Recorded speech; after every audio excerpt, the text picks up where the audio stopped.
Hi, this is David Lee. I'm the provost at Western Kentucky University, and we're at the 2016 Southern Kentucky Festival of Books. And this is Outside the Book, which might sound a bit odd for a title, but we sort of feel like that there are things to say with the authors, things the authors have to say outside the book, and this is our effort to give them that opportunity to say that. And our first guest on the program today is Bo Parrish, who is the author of The Problem with Perfect. Bo, thank you very much for being with us on Outside the Book. Well, David, thank you. It's an honor to be here and listening to your introduction, specifically to the word outside. I think the first 2 minutes of our conversation to prove outside the ordinary, we actually learned that we had a connection from Yes. a long time ago that didn't even realize would have had we walked up and started this conversation. Absolutely, a little outside the book for sure. The title of your book is The Problem with Perfect. What is the problem with perfect? Well, David, if you think about perfection at the conceptual level, it sinks in with all of us that it truly is impossible. Yet oftentimes we see ourselves as that exception that we actually can be perfect. And so we try it once, and inevitably we fail and reach that level of imperfection, and we subconsciously tell ourselves is, well, I tried it once, I failed, why try again? And we end up paralyzing our potential. And if you think about potential in its core, potential is nothing more than unrealized talent. And because once in our lives we actually pursued perfection and we failed, that was such a negative experience that we do not allow ourselves to try again, and we inadvertently create for ourselves comfort zones with which we navigate life. Comfort zones allow us to navigate in predictable patterns that lead to normal circumstances. The word routine comes to mind. And so essentially the problem with perfect is that it's a title that we assign to ourselves to give up when really our potential lived out is a way of contributing to the world in a way that it's even beyond our own imagination. Well, your life experience has been quite remarkable. I mean, you nearly died of Crohn's disease, complications from Crohn's disease. Now you're a highly conditioned triathlete.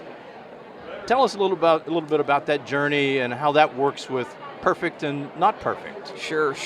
So in 1993, I was diagnosed with Crohn's disease and suffered silently for 13 years. Crohn's disease is not necessarily a socially acceptable disease. It's not one that you're very proud about sharing with others. So I suffered in silence to the point where I required an emergency surgery in order to survive, and that was in 2006. Now, I knew that my body wasn't perfect, and so I should have listened to the surgeon in 2003 who recommended surgery at that point, which would have avoided the emergency that happened in 2006. But the emergency surgery in 2006 actually set me up on my current path of elite triathlon racing. So I essentially went from hospital patient to semi-professional triathlete.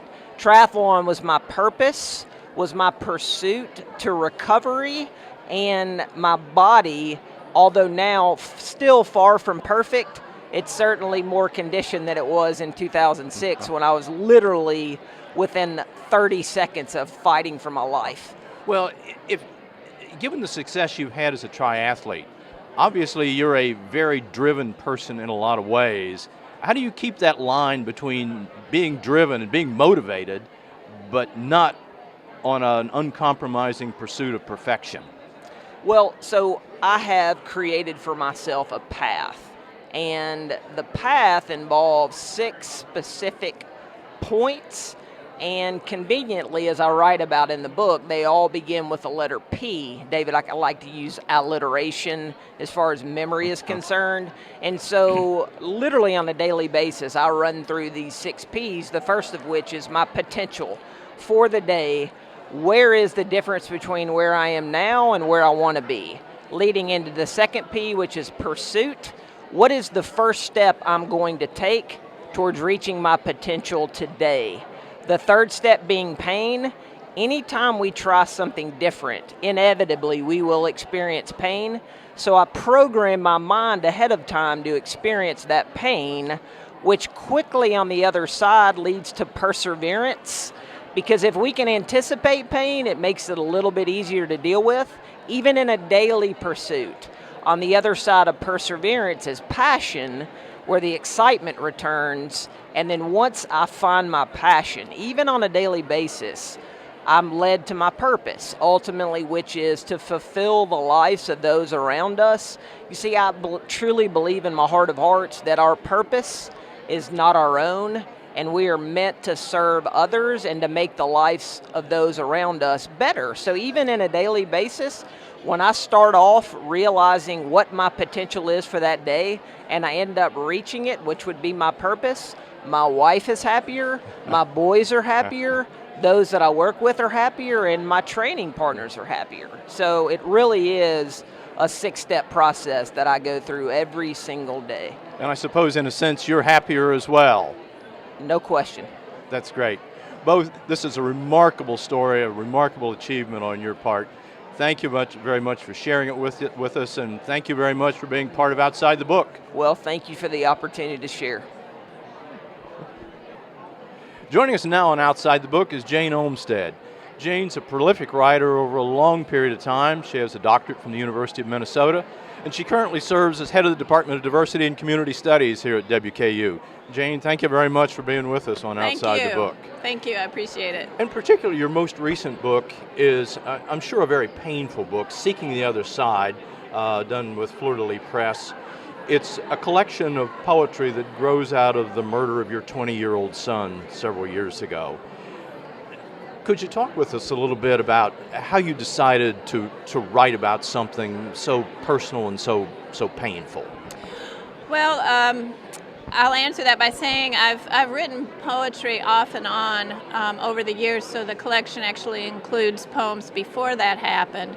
And I hadn't been writing for a while, and when that happened, and it was in October of 2009, I was so flattened by the experience, or actually the world around me seemed flattened, and I was full of hurt and sadness and loneliness for missing him. And I had to go into that place of sorrow more rather than hide away from it or move away from it. And writing poetry helped me go into there. It was one place where I could be with my son and feel most completely what it was that had happened to us.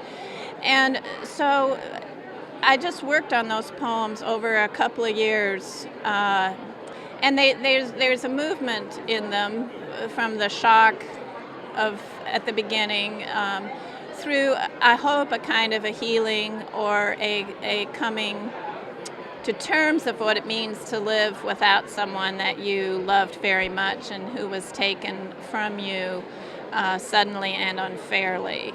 So it was partly to be with Casey, and it was also a way to give tribute to him. I sort of think of each of those poems as a kind of a song to him, to honor him and the magnitude of the loss, but not just the loss, but him and what was beautiful about him. He was fraught with his own demons, and so I try to deal with that as well and honor that, the struggles that he faced as a child and teen and growing up. He died at 20, so. You might have chosen to do this as a memoir or a work of creative nonfiction or some different approaches. Why did you choose poetry? I don't think I chose poetry. I think it somehow chose me. It was just because I would have a feeling or an image that would seem distinct and unto itself. And so it was most appropriately dealt with a poem, which allowed me to really hone in on a single emotion or image or idea without trying to thread a narrative through them all. An image or an idea. I'm struck with the cover art for the book. How did you choose that? Did you see that and say that's what I'm trying to say, or did you kind of commission it, or where did it come from? I chose the artist, and the artwork is done by Yvonne Petkus, a friend and colleague at WKU. I loved her women that she paints. She has the women in her pieces are strong and large and fragmented or in pieces in some ways, which I never saw as being a kind of a scary or a sad thing, but as sort of a reflection on how we are fragmented as people and as humans, the self is, as well as being whole. And so that idea spoke to me. I think there's a very emotional connection in her art that relates to the emotional tone that I was working with in the poem. So the editor, Sina Naslund of Fleur de Lis Press, said I could pick the art, and so my first thing to do was to contact Yvonne and said, let's talk about this, would you be willing? And so we had a great conversation at Spencer's coffee shop, and she shared with me what her intent, a lot about loneliness and loss and struggling and seeking. And it just seemed, we just felt very connected in terms of our themes and our interests. And so she gave about five, I keep calling her the poem, there's the connection, about 5 works of art. Actually, she said anything was fine, and the editor and I both love this one especially. Very good. One of the things that goes with writing a book is you kind of have to promote it, do interviews, talk about it. Not all writers like to do that, but in your case, it's a very personal story. How do you manage that? I don't. I think I'm in that group you just mentioned that doesn't really like to do that very much. I did create a Facebook page called Jane Olmsted's Poetry, and when I get an interview or something happens that I see a connection to the poems, I'll do a post. I don't do it very often, and I have a few followers, and then it shows up on Facebook. I did do a flyer and have that sent out to the libraries and creative writing programs, and after that I don't know what to do. Jane, Seeking the Other Side is a powerful and poignant collection. I mean, it is truly a gift. Thank you very much for all you put into putting this together. Thank you for interviewing me. It was a pleasure. Thanks for being with us on Outside the Book.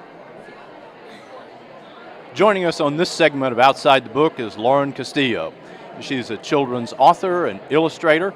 Her book, Nana in the City, was designated as a Caldecott Honor Book, and her most recent collaboration is 20 Yawns with Jane Smiley. Lauren, thank you very much for being here at the Southern Kentucky Festival of Books and joining us on Outside the Book. Thank you for having me. It's great to be here.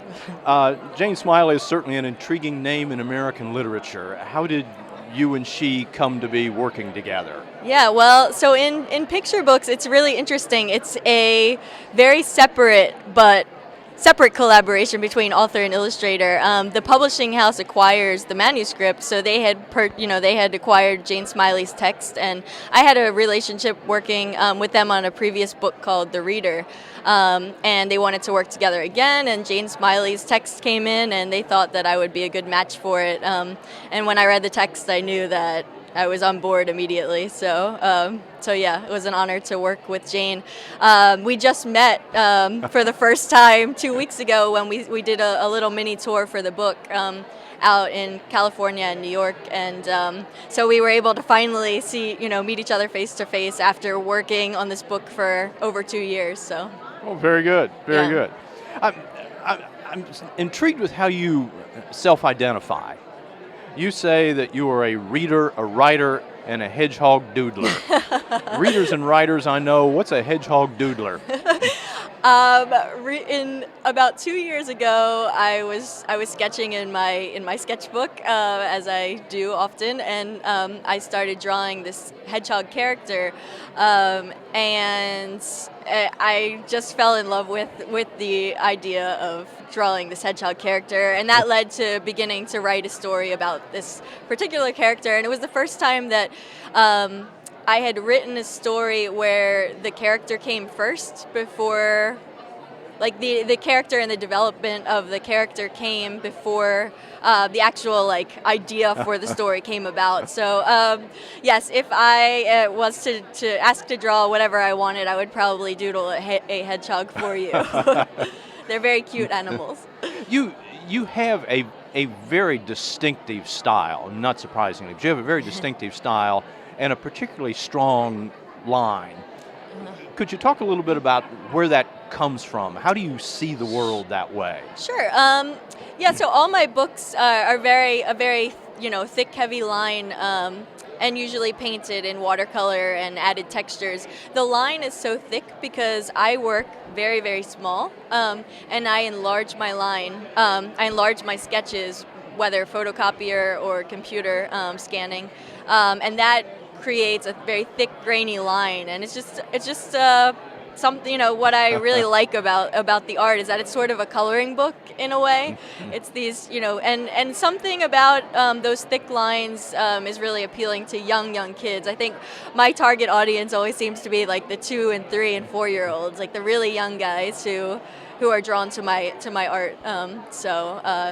Yeah, that's the first book was done that way, and I just kind of continued with it. So, to what extent is the audience in your head as you develop images or as you choose stories or select text? How much are you thinking about the audience? How much are you thinking about something else? I don't think too much about the audience, to be honest. I think that, at heart I am a young kid, and so it's easy for me to write stories that I think, elementary and preschool age kids are gonna be attracted to. A lot of my ideas come from childhood memories too, so that that sparked the childhood. Childhood memories are kind of sparked the idea for stories. And I don't know. I don't have a very set audience in mind when I'm creating a book. It just kind of works out. Well, you allude to watercolors, Yes. both in terms of the visual arts and in terms of book production. Those are things that are being changed very dramatically by technology. Right. Are you kind of old school, new school, a bit on the cusp? Do you see yourself as working in a more traditional kind of way? My first love probably will continue to stay that way is ink and watercolor. But believe it or not, 20 Yawns, although it looks very similar to my other books, in style, it was created 100% digitally in Photoshop. So it was my first attempt I created, the pen that I would use to draw the lines digitally. I created that in the program Photoshop, and the colors, the textures were scanned and added digitally. So the end result was a file, not a piece of watercolor paper, original art, which is kind of the sad thing about it, is that there is no original art. It's more, that digital file, but you can make prints of it. And so I'm adapting to new technologies as best I can, but I think I'll always, I'll probably go back to working more traditionally on my next several books. So, but I like to switch it up depending on the projects. Very good. Well, I appreciate the opportunity to kind of look over your shoulder as you create art, create stories, create text. Thank you very much for a great introduction to your work. And I'm intrigued by a book about yawns. I'm pretty sure I've never read one, and I will make it a point to literally see how you portray 20 yawns. Excellent. Yeah. Well, I'm sure it will put you to sleep and your children in a good way. That's probably a good purposeful thing to have sometimes. Yes. Lauren Castillo, her book is 20 Yawns, as she's a Caldecott Honor Medal winner, and she's joined us here on Outside the Book. Joining us on this segment of Outside the Book is Jay Asher. His book, 13 Reasons Why, has become a powerful piece of young adult fiction that's found tremendous audience across the country. He's also the author of The Future of Us, co-written with Carolyn Mackler. Jay, thank you very much for being with us on Outside the Book. Yeah, thanks for having me here. 13 Reasons Why has certainly found an audience across the country, but it was probably a bit slow to do that. How do you understand that process? Why was it a bit slow? What happened? What changed? How do you understand what happened with this book in terms of finding its audience? Yeah, I mean, you can never pinpoint exactly what happened, but it is fun to think about. And, you know, when my publisher first put out the book, really serious books, it had been a while since something really took off. So they didn't put tons of marketing. They kind of wanted to see what the response was going to be to it. And 6 months after it came out, it hit the New York Times bestseller list, which was an amazing shock to me. I had no idea it was going to really build like that. But I have to say that's kind of the best way for it to happen, because that means it's this word of mouth thing. It's teens finding the book and teens really identifying with it and telling other teens, and just it rippling out from there. So you know it's really the book itself that's speaking to people more than a marketing thing. And so for me as the author, not expecting that at all, it was a huge thing. But I will say it's always been very bittersweet too. Like, as the author of the book, you're extremely happy to have a book that's a bestseller. But at the same time, because it deals with issues like bullying and suicide, it's bittersweet, because I honestly don't think the book would be as big of a success if these issues weren't so taboo to talk about. Because I do know a lot of teens first approach the book because they know it deals with something that they've either experienced or know people that have experienced these things, and it's kind of a safe way to approach these issues because it's so difficult to talk about otherwise. It is indeed a painful and difficult topic, and you've approached it in a terribly creative and insightful way. Thanks. What brought you to this topic? Yeah, well, I had a close relative who, at the same age as the girl in the book, a junior in high school, attempted suicide. And because she survived, over the years we got to talk about how she got to that point. And it was through those discussions that I kind of had an understanding of how somebody could lose that hope. And I never thought I would write about this. I was trying to write funny books for young kids. But when the idea came to me, I was intrigued by the premise, the concept of the book. But I also thought it was a very important subject to talk about, and especially from a creative way. It's a creative way to explore these issues. And so I realized, even though I was still trying to write some of my funny books, I knew this was a book that I was definitely going to see through, and it ended up becoming my first book that sold. What does your relatives say about the book? Great question. That's actually the best part for me, because I get emails all the time from readers, sometimes saying, you know, this book encouraged me to reach out to somebody I knew that was hurting. Other times they will straight out say, this book saved my life.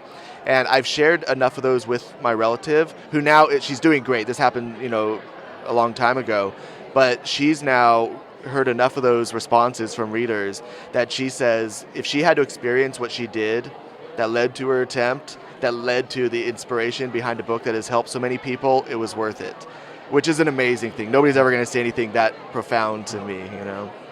Because you've created something that speaks in an important way to folks, it's not surprisingly that other media pick it up. Yeah. And happily, Netflix is doing a 13-part series produced by Selena Gomez on 13 Reasons Why. Yes. As an author, how do you feel about someone else picking up your creative work and putting it into a different kind of media, different kind of format? I mean, it's something you always hope for. When I Sure. was writing the book, I was hoping I thought this would make a really fascinating movie, or I wasn't thinking TV series at the time, but that as well. And yet there's also something scary. When they first approached me about it, you know, I wanted to say yes, but I was also very nervous.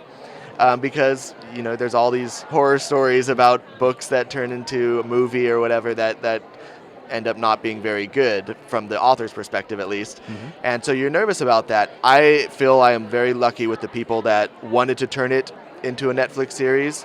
Everybody from Selena Gomez to the writer, who was a huge fan of the book before he got the job of writing it, to the guy who directed the Best Picture last year, Spotlight. He's directing the first couple episodes. And these are people that really understand the subject matter and really wanted to do justice to the book and wanted to keep me involved, which is also kind of rare. Ah, very good.